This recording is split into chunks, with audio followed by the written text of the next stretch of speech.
Iti pralaya sadhana shakti rekam chaye vayasya bhuvanani vibhati durga vichanam pamapi yasya cha chistatisha govindavadi purusham tamaham bhajami.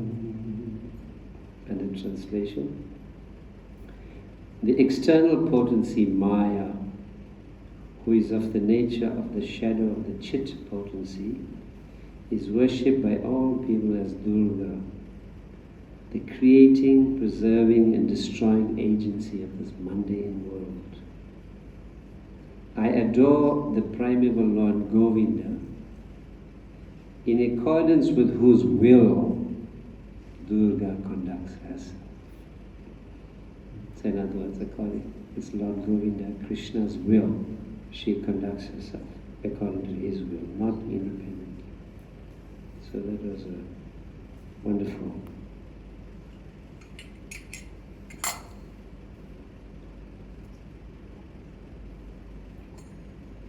Namo Vishnu Padaya Krishna Pristaya Bhutale Srimate Bhakti Vedanta Swami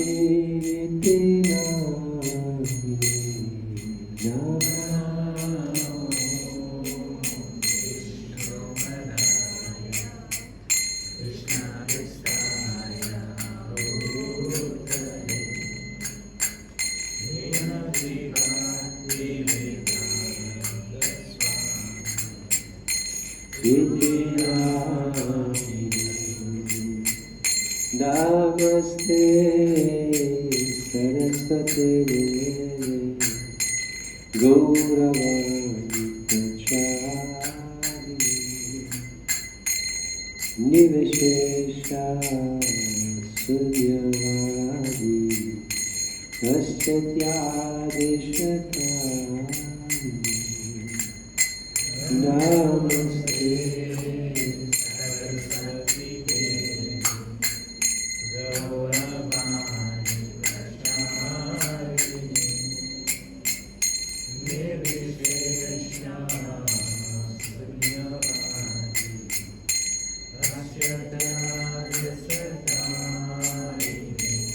Jaya Shri Krishna Chaitanya Prabhu Nityananda Shri Advaita Gadadhara Srivasadi Gaur Bhakta-vrinda Jaya Shri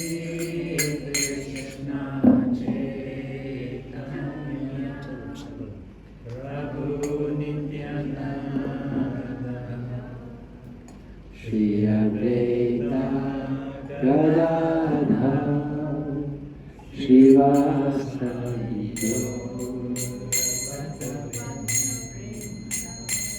Jaya Shri Krishna Chaitanya Prabhu Nityananda Shri Advaita Gadadhara Srivasadi Gaur Bhakta-vrinda Jaya Shri Krishna Chaitanya Prabhu Nityananda Shri Advaita Gadadhara Srivasadi Gaur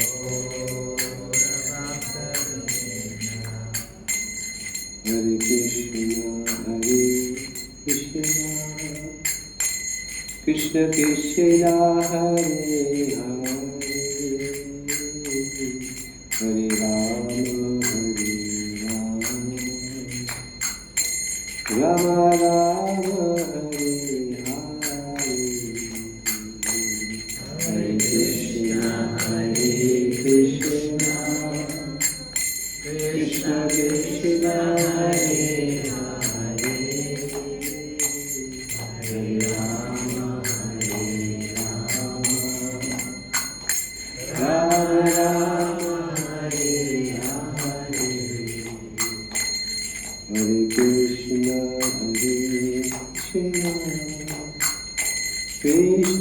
Krishna, Hare Rama, Rama Rama, Hare Hare, Hare Krishna, Krishna Krishna, Hare Hare, Hare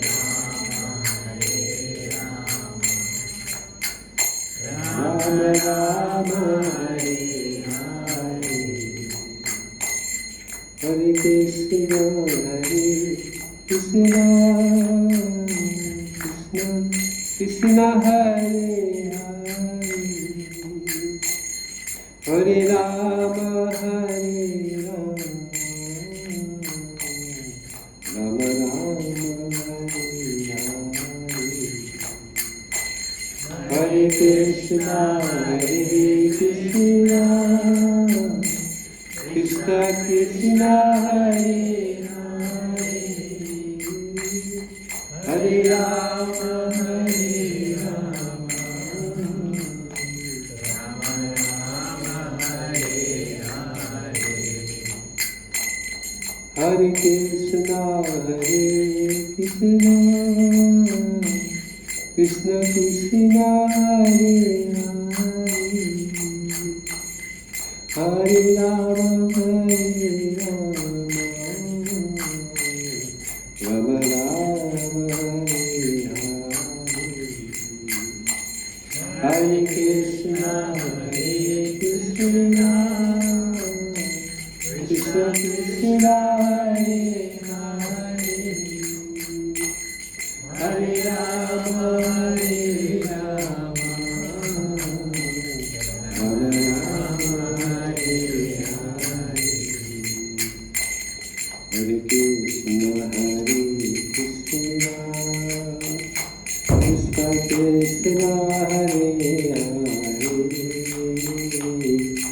Rama, Hare Rama, Rama Rama, Hare Hare, Hare Krishna, Krishna Krishna, Hare Hare, Hare Rama, Hare Rama, Rama Rama, Hare Hare, Hare Krishna, Krishna Krishna, Hare Hare, Hare Rama, Hare Rama, Rama Rama, Hare Hare, Hare Krishna, Krishna Krishna, Hare Hare, Hare Rama, Hare Rama, Rama Rama, Hare Hare, Hare Krishna, Krishna Krishna, Hare Hare,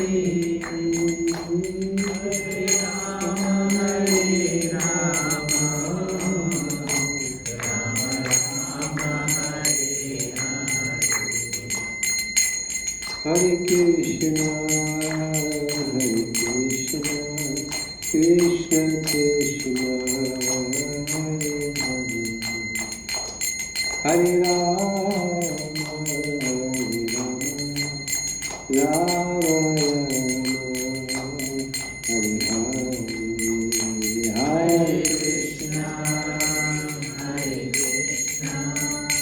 Krishna Krishna, Hare Hare, Hare Rama, Hare Rama, Rama Rama, Hare Hare, Jaya Prabhupada, Prabhupada, Prabhupada, Jaya Prabhupada, Jaya Prabhupada, Prabhupada, Prabhupada, Jaya Prabhupada, Jaya Gauranitai, Gauranitai, Gauranitai, Jaya Gauranitai.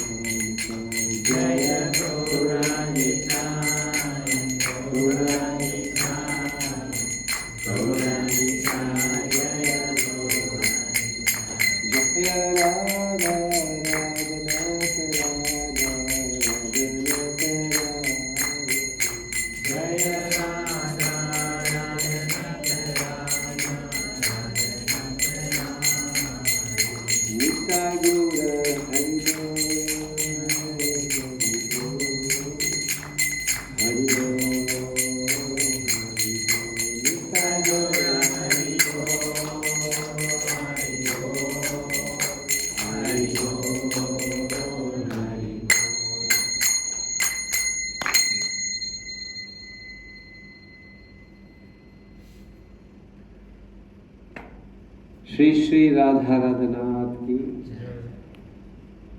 Shri Shri Nitai Gaur Hari ki, Jagat Guru Srila Prabhupada ki. So those who are able to bow down, you should, because for Premadwani, that's what we do. Especially if you're young and all that. Okay. Jai Om Vishnupad Paramahamsa Parivraj Gacharya Astu Parasata Shishima Abhai Charanara Vinda Bhaktivedanta Swami Srila Prabhupada ki. Jai Om Vishnupad Paramahamsa Parivraj Gacharya Astu Parasata Shishima Srila Bhakti Siddhanta Saraswati Thakur Maharaj ki. Ananta Koti Vaishnavinda ki. Namacharya Srila Haridas Thakur. प्रेम से कहो श्री कृष्ण चैतन्य प्रभु नित्यानंद श्री वीरगंधार शिवासदि गौर भक्तवृंद श्री श्री राधा कृष्ण गोपा गोपीनाथ श्याम कुंड राधा कुंड गिर गोवर्धन की वृंदावन धाम की मायापुर नवद्वीप धाम की नीलाचल जगन्नाथपुरी धाम की गंगा माया जमुना माया की तुलसी देवी भक्ति देवी की तिलोश्रम श्री श्री राधा राधानाथ की Lordship Jagannath, Baladev, Subhadra Maharani ki. Lordship Shri Shri Nitai Gaura Hari ki. Hari Nam Sankirtan ki. Jagat Guru Srila Prabhupada ki. Samaveta Bhakta Vrinda ki. Jai Gaur Premanande. All glories to the assembled devotees. All glories to the assembled devotees. All glories to the assembled devotees. All glories, all glories, all glories to Shri Guru and Gauranga. Hare Krishna. My glories to Shri Prabhupada. Thank you. So we're bowing down, we're not bowing down to me, we offer obeisances to Supreme Lord and all of the personalities that we are citing in the Prema Dhwani.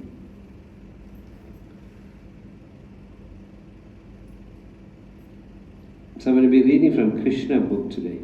I did a class on this previously and I thought it had such important instructions. So I'm actually wanting to do it in different places because it's a beautiful story as well as it's got instructions that that's so relevant. Narayanam namaskritya naram chaiva narottamam devim saraswati vyasa tato jaye udhire nasta prayashu avadeshu nityam bhagavata sevaya bhagavati utama shloke bhakti bhavati naistake Om namo bhagavate vasudevaya Om namo bhagavate vasudevaya Om namo bhagavate vasudevaya Om namo bhagavate vasudevaya Om namo bhagavate vasudevaya. So we're reading from Krishna book, chapter 27, which is the same as the canto 10 of Srimad Bhagavatam. Chapter 27. So Srila Prabhupada, realizing the urgency of giving the world Krishna, he summarized the 10th canto into Krishna book because he thought that he may not be around on this planet to give the 10th canto. He gave the 10th canto, but he was leaving his body as he was narrating the last parts of the 10th canto. So the 11th canto and the 12th canto have been completed by the disciples, the senior disciples of Srila Prabhupada. Right? So you'll see there in 11th canto translation by the disciples of Prabhupada, 11th and 12th. So Prabhupada knew, right? He had a short tenure, short stay on the planet, so he gave Krishna book. The Krishna book is based on the 10th canto. Now the 10th canto, or the Srimad Bhagavatam, has different subject matters, 10 subject matters, which lead one progressively from the creation all the way to Krishna. So if you read Srimad Bhagavatam systematically, then by the time you come to the end of Bhagavatam, it's expected that you would make great advancement. If you very seriously practice it all, you'll become a very fixed and pure devotee of Krishna. Srimad Bhagavatam. So the subject matters, there are 10 subject matters, and we can talk about that as a topic on its own sometime if you want, the 10 subject matters of Bhagavatam. But it essentially starts with Sharga, Visharga, Atra Sarga, Vishargascha, Sthanam, Poshanam, Udiyam, Manvantara, Ishana, Kata, Nirodha, Mukti, Ashraya.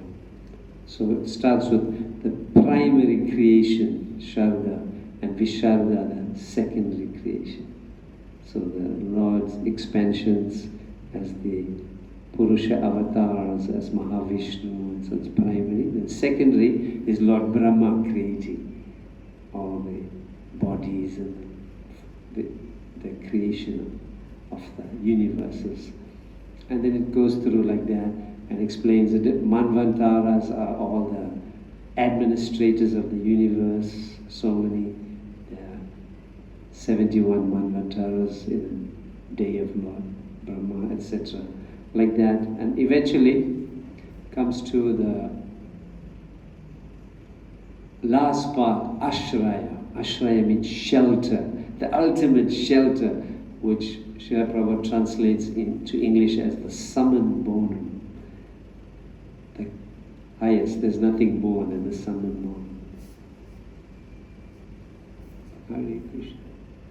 So we are now dealing with Krishna book, which is the summum bonum, the ultimate shelter, Ashraya of the Bhagavatam. Hare Krishna, Shri Krishna. You got your keyboard and things. Just bring it, because we'll do kirtan. No, Madame. Got as well. Okay, bring it later. Yes. Thank you. All right, so let's read this. I want you to listen. So what we are reading here is, you know the Govardhan Leela, right? You all know. You know the Govardhan Leela, isn't it? What happened in the Govardhan Leela of Krishna? I learned this trick from Shri Prabhu to ask questions. Tricky question. What happened in Govardhan Leela? Lift up Govardhan Hill. Who? With the chant? The right hand? The left hand little finger. Why he did that? There was a storm. To protect. Indra. Who caused the storm? He has to protect the resident. Indra. Indra caused the storm. Why he caused the storm? He wants to be supreme. He wanted to be supreme. Okay, what else? The offerings to him were stopped by Krishna, right? So he got upset with that. Because within the Karma Kanda section, people worship the demigods. So the residents of Vrindavan were doing that as well as part of their culture and tradition. But Krishna wanted to show them that's not proper, so he stopped that worship. That Govardhan Leela demonstrates to us Krishna's instructions that he should worship the Supreme Lord solely. So, but Indra became very upset. And who is Indra? Rain God. More than just saying rain god. Who is? King of, Yeah, he's the king of of heaven. Right. He is the emperor or the king of the heavenly planets. The number one, numero uno demigod of he's in charge of all of them. So he stopped the worship, and then Krishna lifted the hill. Then what happened?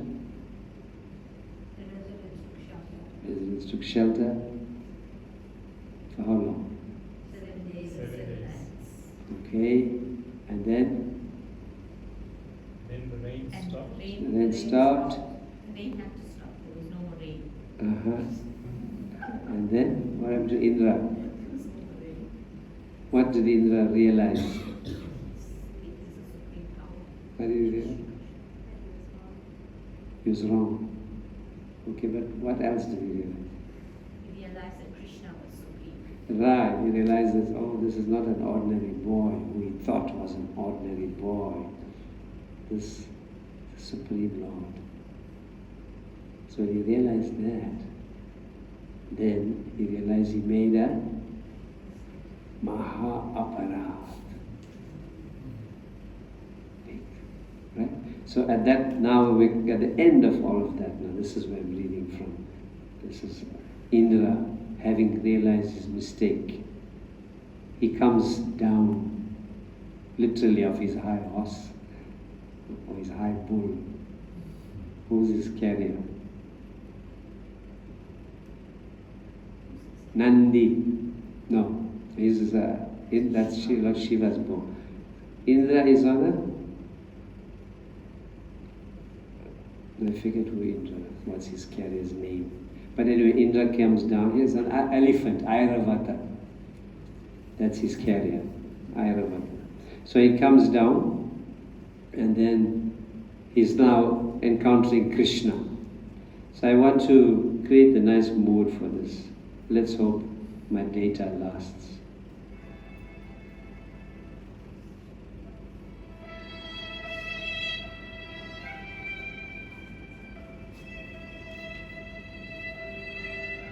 Okay, so the introduction and then I will read.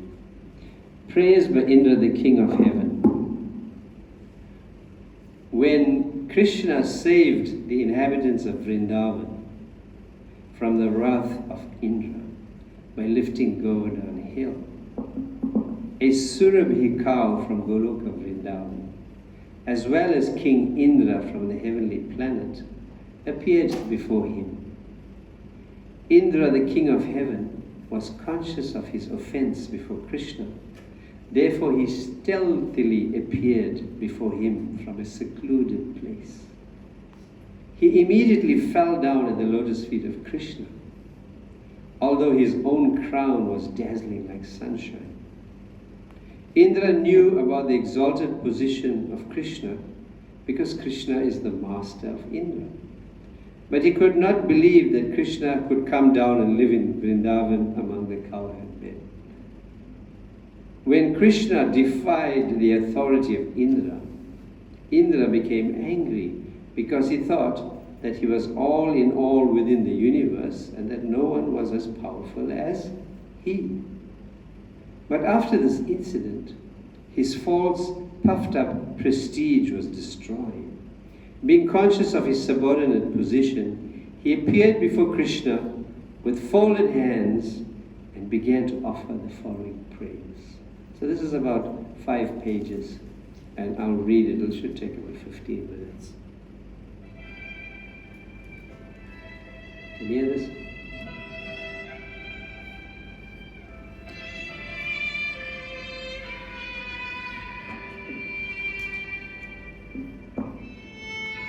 My dear Lord, Indra said,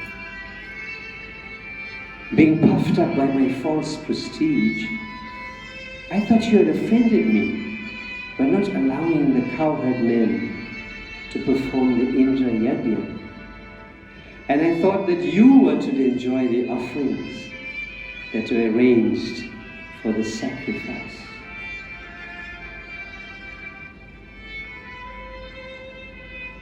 I thought that in the name of a Govardhan sacrifice, you were taking my share of profit, and therefore I mistook your position.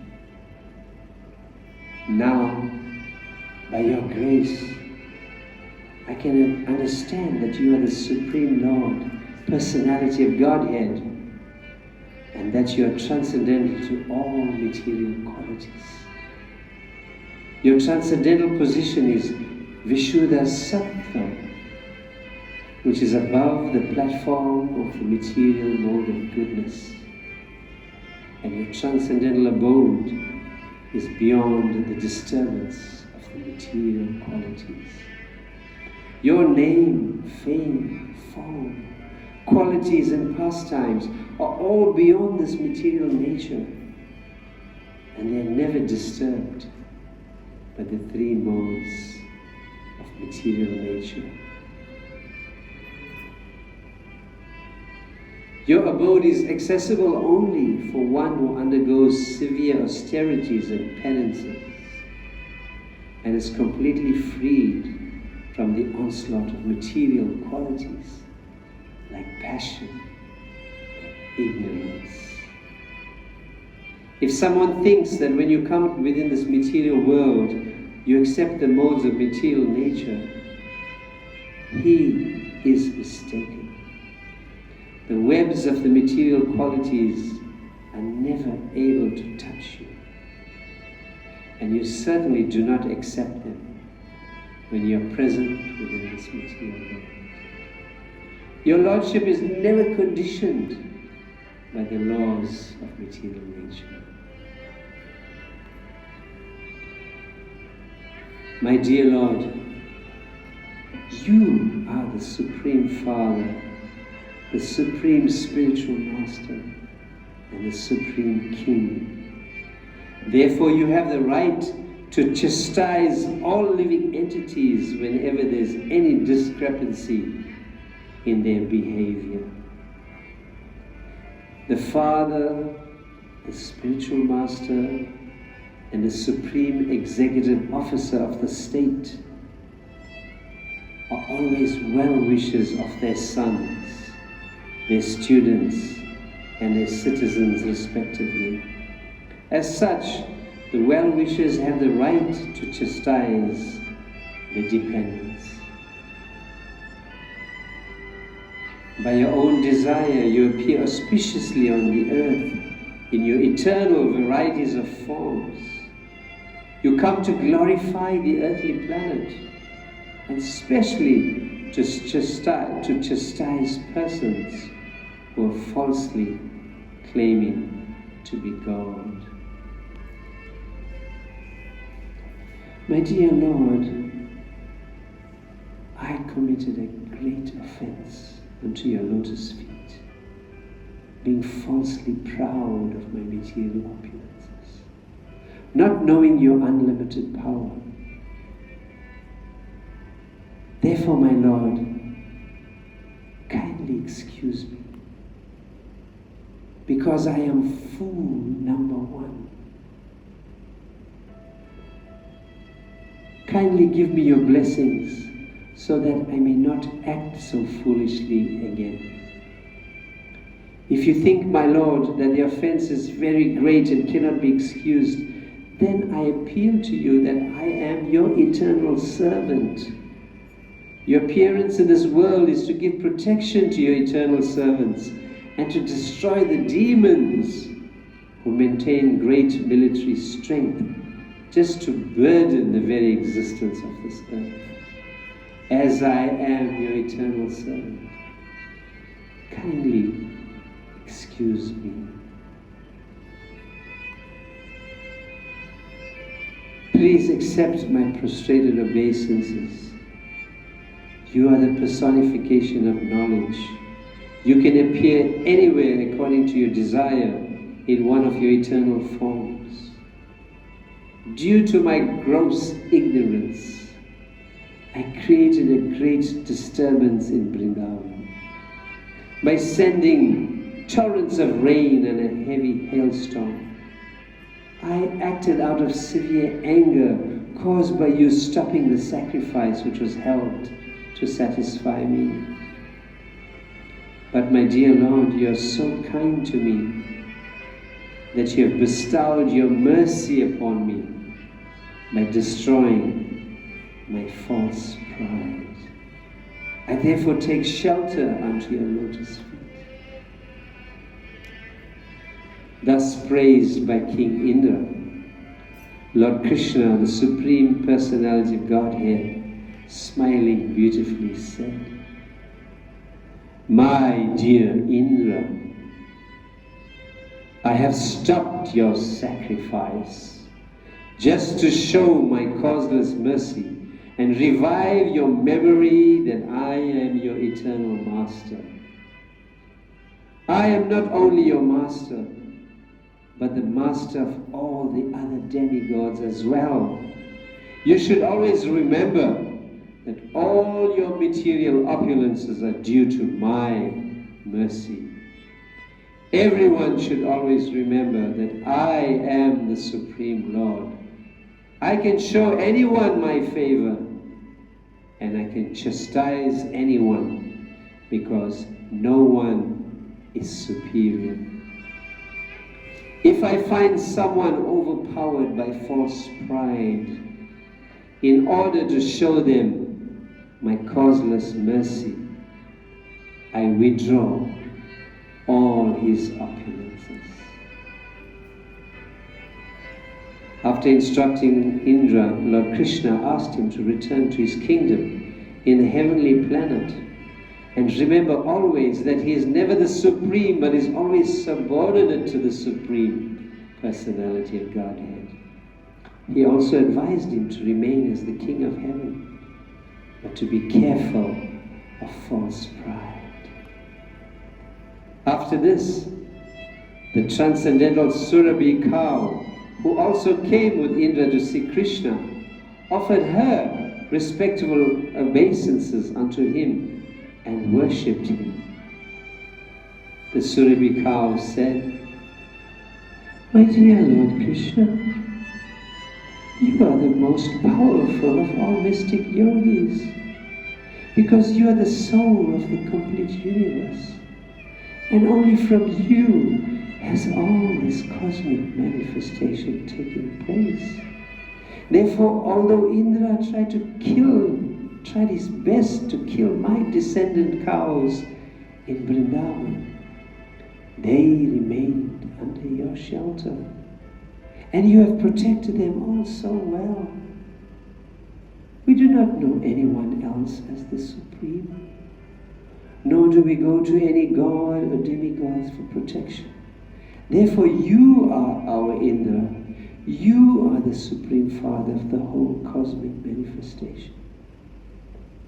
And you are the protector and elevator of all the cows, brahmanas, demigods, and others who are pure devotees of your Lordship. O Super Soul of the universe, let us bathe you with our milk, because you are our Indra. O Lord, you appear just to diminish the burden of impure activities on the earth. Thus Govinda, so Govinda is being bathed in the milk of Surabhi. Thus Govinda, Lord Krishna, was pleased with all of them. The residents of the higher planetary systems such as Gandharva Loka, Vidyadhara Loka, Siddha Loka, and Charana Loka all combined and began to glorify the Lord by chanting His holy name. The wives and damsels began to dance with great joy. They very much satisfied the Lord by incessantly pouring flowers on the sky. And when everything was very nicely and joyfully settled, the cows overflooded the surface of the earth with their milk. The water of the rivers began to flow and give nourishment to the trees, producing fruits and flowers of different colors and taste. The trees began to pour drops of honey. The hills and the mountains began to produce potent medicinal plants and valuable stones. Because of Krishna's presence, all these things happened very nicely. And the lower animals who were generally envious were envious no longer. This great incident is a powerful example of how Krishna consciousness can benedict the world. Even the lower animals forget their envious nature and become elevated to the qualities of the demigods. Thus ends the Bhaktivedanta purport of the 27th chapter of Krishna, praised by Indra, king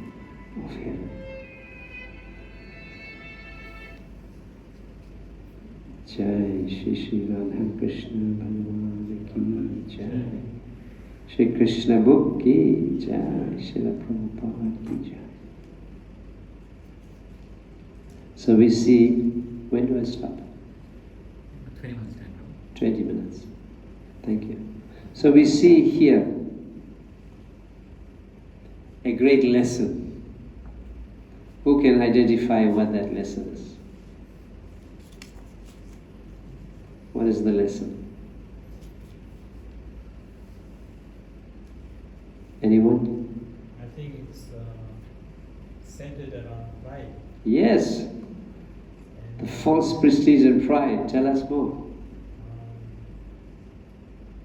Even in our daily lives, we have come across people, many opulent people, who in the course of time were reduced to virtual beggars. I know of some people, and I used to wonder why such things happen to some people. And as time went on, I realized that it was a question of pride. So, in talking about Lord Indra, we grew up on the farm. I spent my primary school days on the farm, and every year we used to perform Indra Puja along the riverside. And a day or so before the actual puja, we used to have a very, very heavy downpour. The rain used to be like clockwise year after year after year. And Lord Indra was very pleased with our offerings, and we used to get this heavy rainfall because the community was a farming community, and they almost entirely depended on the crops. And crops were abundant. No matter what kind of crops or vegetables you can think of, there was an abundant supply. And I remember one year we were going to perform this prayer, and I was in primary school, and the river was in flood, absolutely, flooded.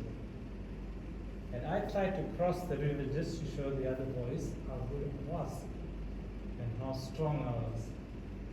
Then I got washed downstream, about 10 meters or so, 10, 15 meters or so. And then people caught me and they pulled me out. Luckily, I held on to a rock. And then my mother came with a peaches stick, long peaches stick. And she just hit me, without any mercy. So that incident Taught you the very lesson. clear. Yeah, very clear in my mind. Well, thanks for sharing that with us about that, and also the agrarian community, the rural community involved in the demigod worship. But as we've learned that all of this is sanctioned only by Krishna, and therefore ultimately is Krishna's benedicting us. So here we sing Indra's pride, false prestige, being vanquished by Krishna. However, there's some important things to understand here. In the first part of it, we see, it says here, Indra, the king of heaven. So he became conscious of his offense. He realized he was conscious of his offense. Therefore, he immediately followed the etiquette of when you understand that you have created an offense, we should try to rectify it. And therefore he came forward to Krishna. But Krishna was also aware of Indra's humiliation and embarrassment. So Krishna, being the perfect Supreme Personality of Godhead, he was also aware of the etiquette. And therefore he met Indra alone, in seclusion, in solitude, where Indra would be free to offer his obeisances and apologies without having to encounter further humiliation. Now we find that as devotees, and incidents of recent may come to mind, that when we have devotees who may commit some error, mistake, innocently, unknowingly, then if we are leaders of Namahatas or we have some authority vested in us by being part of ISKCON, then we are not conscious of this. Instead of calling the devotee one side, we tend to speak harshly in front of everybody and embarrass that devotee. Right? If we don't have the bona fide or the authority to do that, then, it could be asked, what authority and what right do you have to do that? Everybody's coming to Krishna voluntarily. So when we all are conditioned and we make mistakes, that's why we are here. We're conditioned souls, we make mistakes. So the devotee in charge or overseeing, in fact we shouldn't even think we're in charge, because we're not Namahata leader or this leader, we are servant leader. If we put that in front, then we know that we're supposed to serve. But if we have this idea that I am in charge, I am the controller, then we are now developing Indra's mentality of false prestige. And by that, we become offensive. We offend the devotees in the way we speak, and it's likely not to, if you encounter a devotee who's not submissive, then you're likely to escalate the issue, because that devotee won't be quiet. He'll say something in return and it'll become an ugly exchange. So the devotee who's on the receiving end, we should also learn to be submissive and accept this as maybe there's some purification for me here. Maybe I also had a big false ego. Now Krishna is arranging through this instrument of a devotee to chastise me. But a third person who's witnessing can report the incident to the authorities. It'll also depend on your level of maturity. If you're a new devotee who has not understood the philosophy, is probably likely to become very upset and maybe even go away and not come back. Now when somebody comes to the temple, I heard Indra Durban say, when somebody comes to the temple, they are coming back, maybe coming home after millions of lifetimes on a journey. They came back home. How you receive them, how you treat them, may enable them to stay home, or you send them away for a few million lifetimes more. So we're going to be very, very conscious. So new people come, they may be conditioned in different ways. So all we need to figure out, all we need to think is, I am the most conditioned person of all of them here. So how can I even say anything? So instruction, but we see the point is, if there's something to be, as a Namahata leader, you have the authority to be able to rectify certain things. So we have certain principles, like in Namahatas, we should encourage devotees, leading devotees, to be in dhoti, kurta, tilak. It'll depend on the program.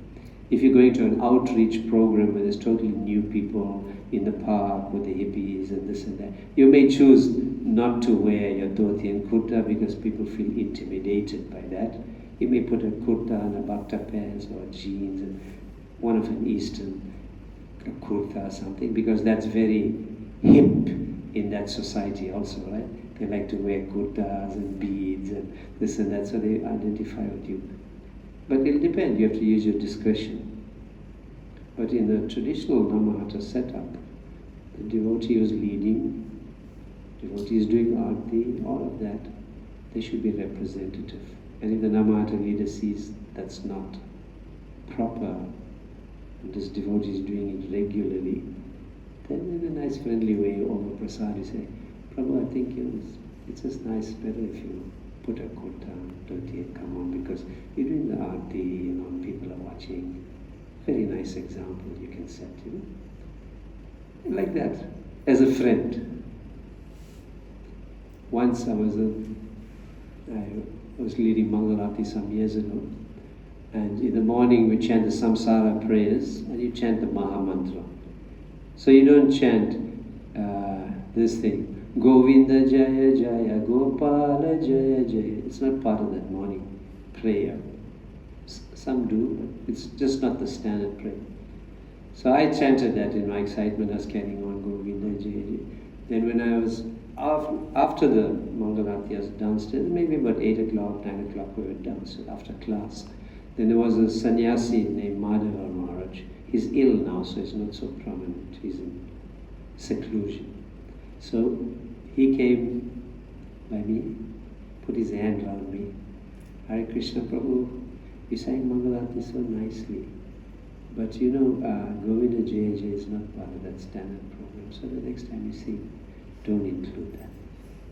I just felt so nice. He corrected me, and I remembered it. So I don't sing it like that. But somebody else could have come and said, you know what? We don't sing Govinda Jaya Jaya in the morning. What's wrong with you? He's coming so long to the temple. Don't you know anything? Right? He could have told me that in that way. So that's like really harsh. It would have hurt me. Right? So it depends on your relationship with the person. So it's all about the relationship. Krishna knew, Krishna allowed him. And then Indra, when he committed the offense, he didn't know what to do. He was really, really feeling down. He was like, because this is Maha Aparad, right? Because Indra, he wanted to kill the devotees. That's what it was. He sent the Samvataka clouds over Vrindavan to drown the inhabitants, drown out Vrindavan, kill the cows. You heard Suravi say, he protected my descendants. So it was Mahaparad. Now we make offenses to devotees. I don't think anybody would have thought generally, I'll kill that devotee. Right? But sometimes we may think like, sure, this devotee, maybe I may want to punch him. It might come to that, or I'd like to give him. It might come to that. But remember, it's thinking, willing, thinking, feeling. Feeling, willing. Now how it is? Feeling, thinking, feeling, and willing. So if it starts in the mind as a thought, and if you keep entertaining it, then the willing part means you want to create a plan of action to execute your thought. Right? Think your feeling part. And then the willing part means you actually act it out. So let me go back to that before I confuse everybody. So thinking, feeling, and the willing. So when you think about it, and then like let's say you were walking in the passage and the devotee who you knew walked past without greeting you, then you think, what's up with this devotee? He just ignored me. Firstly, it's your false ego. Who are you anyway? So then he ignored me. So if you entertain that, then from that develops a feeling in you that, what is this devotee ignoring me for? And then you start to speculate. Yeah, even in the Namahata, I notice he's got some weird way. He doesn't come and sit with us, and this and that. And the other day I was in the line, he didn't give me the plate.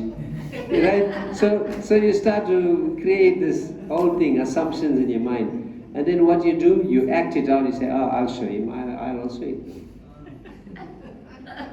Right? Isn't it? So from the thinking, the feeling, the will. But that devotee may have been just encountering a problem, like got a phone call, her mother is very sick, gone to hospital, so she's or he is just like walking out with that thought, not thinking about anybody around, just rushing to the car to get to the hospital and go see.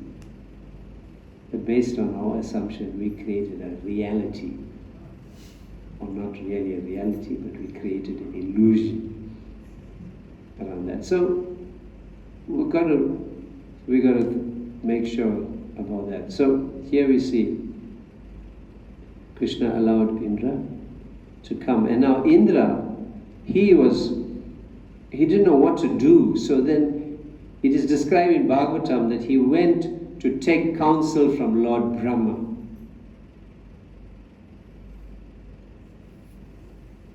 It would have been better if he took counsel before he acted and sent the rain. Right? But if he took counsel before, then there wouldn't be Govardhan Leela. So it's all Krishna's Yoga Maya covering the devotees to enact a certain lesson. So he took counsel, and Lord Brahma told him, you must go and beg for forgiveness. But you should also take Surabhi with you.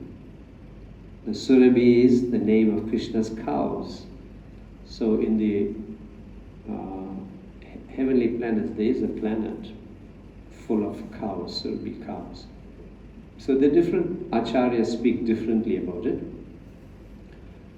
Some say that Surabhi came from that planet with Indra, because she was under Indra's control and some say that Surabhi came from the Goloka Vrindavan. Chintamani prakara sadmasho kalpavriksha. Right? There is a Surabhi Rabipalayantam Lakshmisha, Surabhi cow. She's the wish-fulfilling cow. She can give you anything you want. So she came. And why did Indra ask, why did Brahma say, Surabhi, come with a cow? You remember when Mother Bhumi felt the world is overburdened by the force of demoniac kings? What did she do? She went to who? Before the advent of Krishna, in Krishna book, it says, Mother Bhumi, overburdened with the force of demoniac kings, went crying to Lord Brahma for help. Lord Brahma is the head of our universe. So just like at work, you have a problem, you go to the boss. The president is not available directly. You go to the boss, you go to the manager. So she went to Lord. But she assumed the form of a cow. Bhumi assumed the form of a cow to present her case. And why did she do that? Because the cow is considered to be an emblem of humility and will invoke in you your compassion. When you see cow, she invokes in you a soft-heartedness. So, in this case, Lord Brahma said, take Surabhi with you. So, Indra was walking behind Surabhi. So Krishna saw Surabhi first. And because of his love for the cows, his heart was softened. And that is when Indra could present his case, because Krishna's heart was a little more softer now. He saw Surabhi. Just like, you said your mother gave you that peach stick. So when the father is angry with you, and you couldn't talk to your father, then who you went to? You went to mother. You said, Mother, Pita, father is very angry at me. You speak. You tell him. So the mother would go and try and pacify the father. And that way soften him down. Then again the relationship is intact. Right? The same way now. Mother Bhumi, mother cow, Surabhi, she is softening Krishna's heart. And then Indra could speak. So he spoke in solitude to Krishna, and he offered, look at his prayers. I got 5 minutes more. Look at his beautiful prayers. My dear Lord, he firstly establishes Krishna's position. And this is instructive for us because there are people that claim that Krishna is just a figment of imagination or is a product of Brahman. Brahman is the universal energy, the impersonal energy. We hear this New Age talk all the time. It's not so New Age now. New Age is old age. Now it is, what would we call it? Gen Z talk. Right? So they'll say, just speak to the universe and the universe will answer you. You heard that one? Right? Let it, give your problems to the universe. The universe will answer you. Now what is that? It's impersonal. Who's the source of the universe? Supreme Lord, Krishna. So if there's universal energy, then there's the energetic.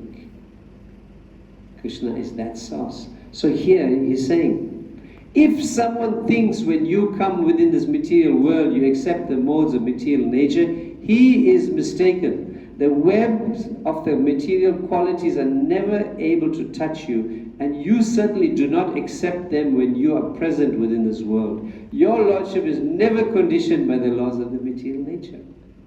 So it's a smash on the Mayavad philosophy. And what is Mayavad? What do they say? Many people still have this idea. They say the universal energy is supreme. And when the appearance of the Lord takes place, or so-called somebody who's appearing as the Lord, that universal energy assumes a material form.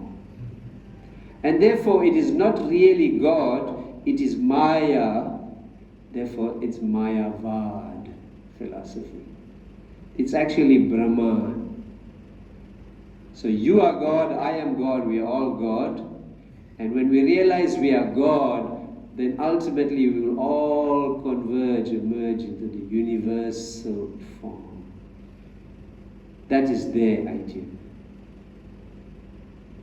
Right? So this is what we hear in the West, impersonal philosophy, and it is what Shankaracharya taught. And why Shankaracharya taught that is another history. We can speak about it some other day. But suffice it to know that Shankaracharya was one part of a chain to re-establish the Vedic teachings that had become lost. And he was bringing people closer and closer. So the subsequent acharyas gave more and more detail until we came to Chaitanya Mahaprabhu. So this is Indra establishing that. But then his mood, my dear Lord, I committed a great offense unto your lotus feet, being falsely proud of my material opulences, not knowing your unlimited power. How many of you will be able to go to a devotee you've offended and fall down at his or her lotus feet and say, I committed a great offense unto your lotus feet. I'm really sorry, Prabhu. I didn't realize I made this mistake. I misunderstood, and I thought that you were just chastising me out of your false ego, but you were actually correcting me on this path of Krishna consciousness. How many of you think that?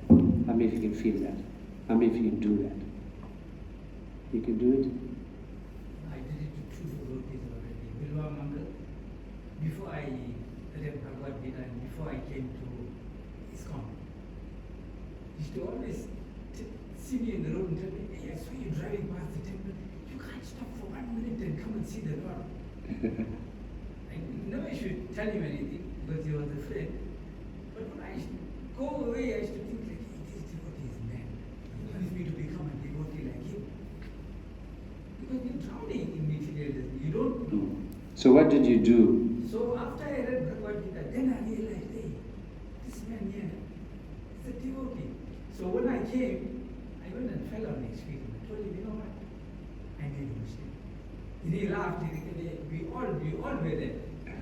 We were all there. And there's another devotee that is living now in Durban, lived near my house. I also went to the place to him. I told him, you know, when he was telling me about Supreme Personality, I thought he was mad. But then I also told him, now I'm more mad than you are. Well, we are madly in love with Krishna, that's for sure. So thank you for sharing that. Yes, so this is the Vaishnava etiquette, that when we realize we've committed an offense, somebody points it out to us, we have committed an offense, then we go to that devotee and we offer our obeisances, holding to the feet of that devotee. We cry that I have committed this offense. We feel it, we don't offer lip service. We should feel it in our heart. I made this great offense.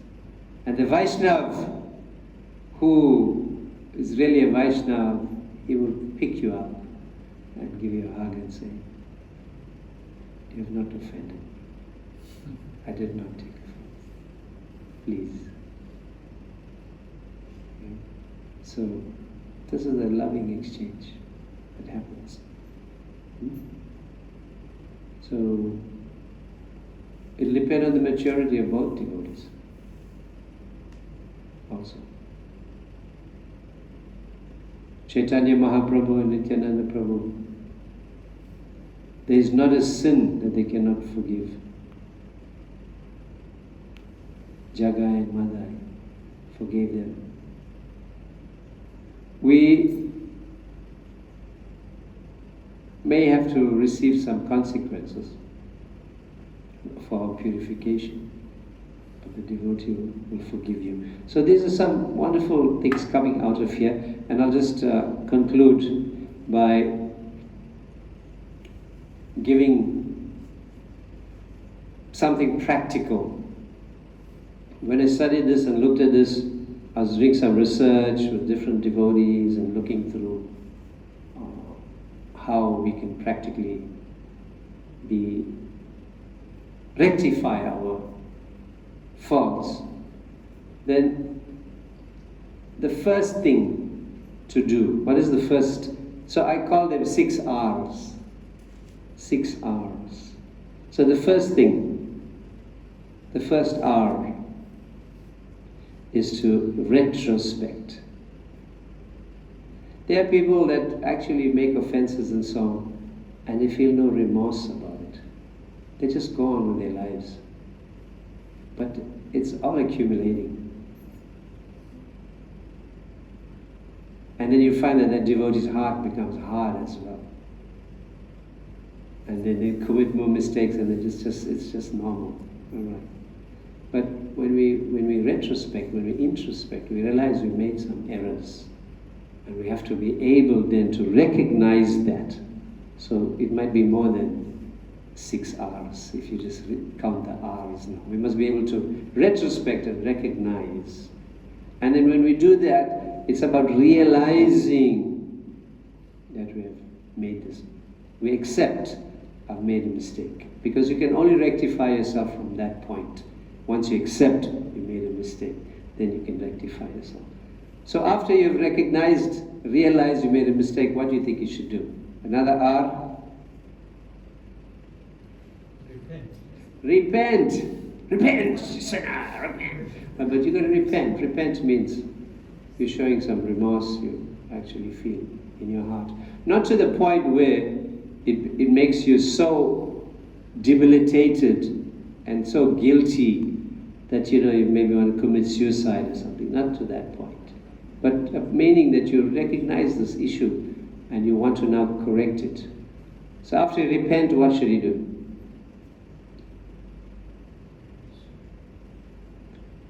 Another R. Reconcile. Right, reconcile or rectify. So you can add. Now it's going to 7 R's, 8 R's. I'm actually like to make note of all of those. And then, after you've gone and done that, you rectify it and so on, what will you do? You need to remember. You need to remember what is it that's offensive. What is it you've conducted yourself? Don't. And then the last one, I've just reversed it so that the R can remain intact. And it is, repeat not. Don't repeat that mistake. You're allowed to make mistakes. Make new mistakes. But a mistake is something unintentional. So don't intentionally go and offend. Always be conscious. So here we see Indra was conscious. He came down, he presented himself before Krishna. He rectified what was wrong. He begged forgiveness and so on. But Indra is a favorite, one of Krishna's favorite devotees. So he does make quite a few mistakes, as you'll read in Bhagavatam. He makes quite a few. But Krishna forgives him. Because, as you can see here, it says, Krishna smilingly said, to Indra. So it's like a very benign father, you know. The child made all of this naughty, and then he came crying, and father just looks at him. Oh, okay, all right, come. So, an important lesson to be learned from here. Please try to understand that false pride, prestige, these are anarthas. They need to be removed from our heart. Even if for us as preachers, this is very, very important, because when you become a preacher, people come to you for advice, people give you a garland, people give you a special chair to sit in, everybody's focused on you. Then you start to think, preachers can think, oh, I'm getting some guru status now. Right? And that's not wrong. We're not in that status at all. We're servants. We're trying to serve by whatever little we know. We're trying to serve the devotees in that way.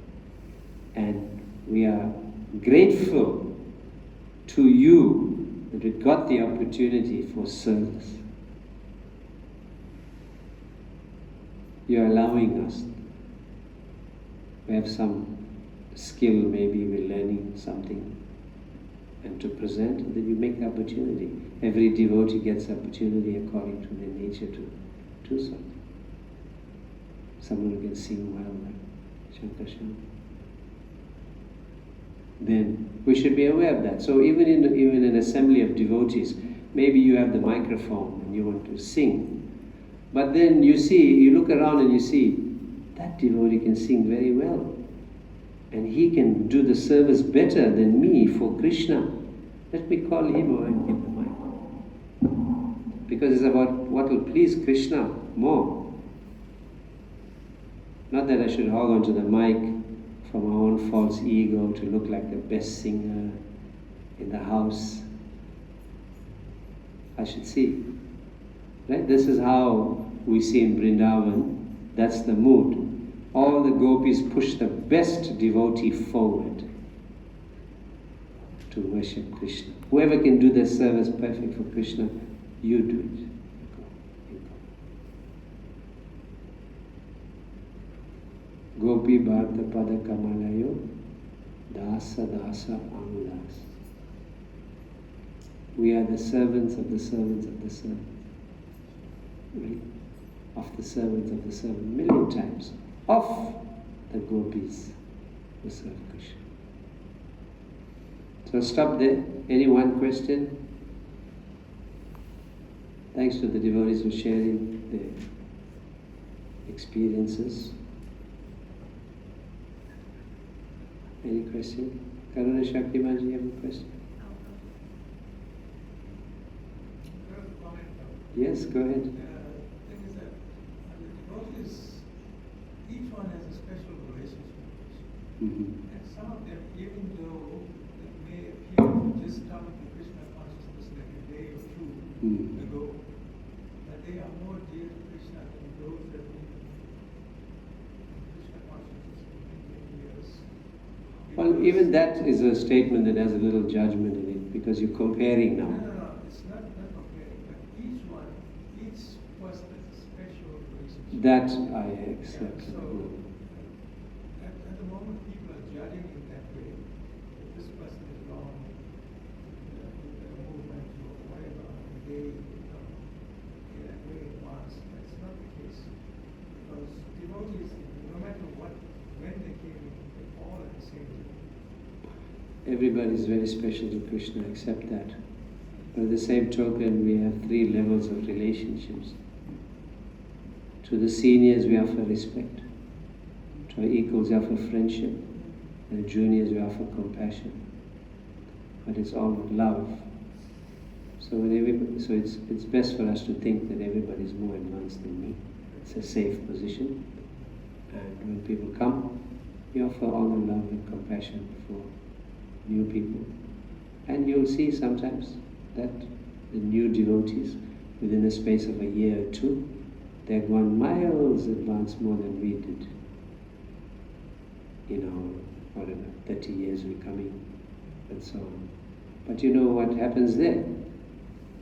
The devotee who's there for long will not acknowledge that. Will say, "Oh, you just coming for 2 years, what do you know?"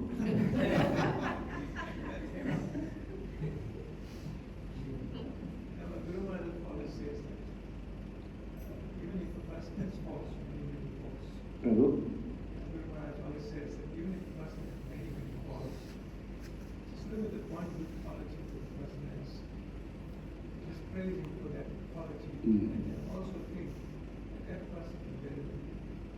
I just was listening to Prabhupada's lecture on that today. Prabhupada said the same thing. Even if there are many faults, many bad qualities, but because they are in love with Krishna and serving Krishna, that is the prominent quality. And because of our conditioning, or for years of conditioning, lifetime of conditioning, that bad quality is there, that characteristic is there.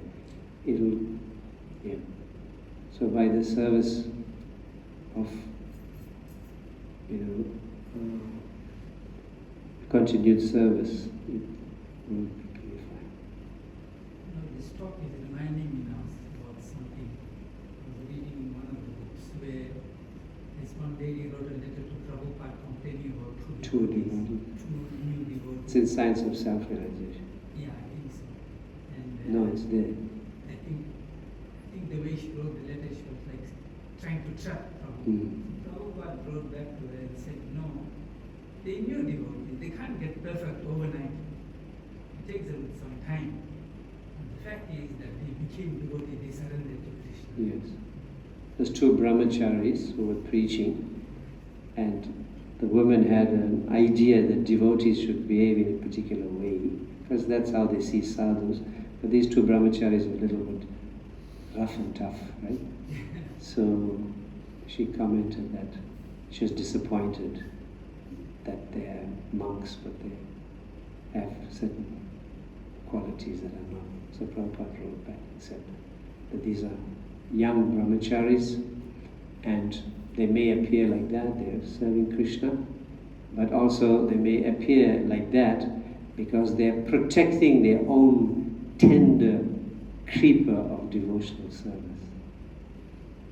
Because now they are conscious of themselves in Krishna consciousness, so they don't want to give too much of their affection, because they're already working on becoming a little detached, but they're not yet mature enough, and they feel that if they become friendly again, they may get entrapped in the material nature again. So they're just keeping a distance, psychologically. We'll stop there, I think. Mataji, you don't want to comment? Mataji, go ahead. Mm-hmm. Out there in the public, the workplace. Right. Yeah. So I like Krishna Bhagavan tells us, learn to control our mind and senses. So when somebody is offensive, then you just ignore it. Mm-hmm. Yeah. You don't pay attention to it. Sticks and stones will break my bones, but words will never harm me. That's for a mature person. So I'm sure you're doing that. That's why you're telling us. You just ignore it, right? If these things are very good. However, there's also another saying. The tongue is a dangerous weapon, and the ear is a vulnerable target. Sounds like a Bible verse. No, it sounds like somebody's creative thought. The tongue is a dangerous weapon, and the ear is a vulnerable target, because by your words you can also crush and hurt people. So therefore we have to be very, very careful how we speak. In Bhagavad Gita, Arjuna asked Krishna, tell me the symptoms of the devotee. How does he walk? How does he sit? How does he speak? And Krishna answers, right? So these are symptoms. Yeah, out there in the world, you see the offenses that we're speaking about here have a greater impact amongst devotees, because we are starting to learn and we're supposed to be getting better. But if we continue to be offensive, then we are more accountable, right? A little child goes and plays on the grass in a park, and there's a keep off the grass sign. When the park attendant comes, he tells the parent, take your child off. Because he's immature, he doesn't know any better. But the adult on the grass, keep off the grass, is there with his picnic basket. He'll get fined, or at worst thrown out of the park. Because he's adult, he's expected to have the intellect to understand that better, and therefore he is more accountable. So for the non-devotees, the materialistic persons, they can say so many things and do so many things. It's the offenses in that platform don't operate in the same way. The reactions to that operate with us as devotees. Because now we have knowledge, we're supposed to be more accountable.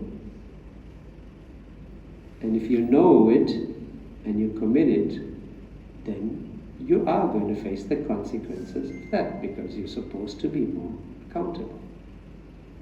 Right? So out there, it's a crass world. Dog eat dog. Everybody's out to get everybody. So it's already expected that will happen there. But in the devotee community, when you leave your shoes at the door of the temple, then we should also leave many of our anarthas there. Come inside without it. Right? So, yeah, but your tolerance is one other thing. Tolerance and compassion. For yourself, yes, you can tolerate and be compassionate to others. Walk away.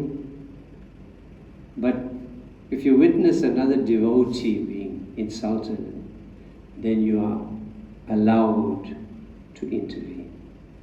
You're allowed to speak out. You're allowed to engage with the legal aspects. You're allowed to phone the temple president or write your email and say, this is what I observed. For ourselves personally, we don't defend. But when you witness it for somebody else, then you can do that. Because you have to protect the devotees. If a devotee is being insulted and you're present, you can't do anything about it, then it said you should leave the scene and walk away. Because you just can't do anything, and you shouldn't be part of that. And the other thing is, sometimes when two devotees have a disagreement, we should try to understand the situation before we take the sides as well. Right? They may have a hot disagreement. And later you'll see them taking prasad together because they were two good friends, they just had it out for a little while. It happens. Husband and wife, two friends. So it's about using your intellect and seeing what is the actual circumstances. Alright, let's stop there. So this is a practical class based on Indra's position, and it's a very, very eye-opening lesson, particularly for us as preachers. I took the lesson quite seriously, because there's this thing about, we automatically, wherever we go now, when we preach, like for new people and so on, they kind of hold you in high esteem and some awe and reverence they give you.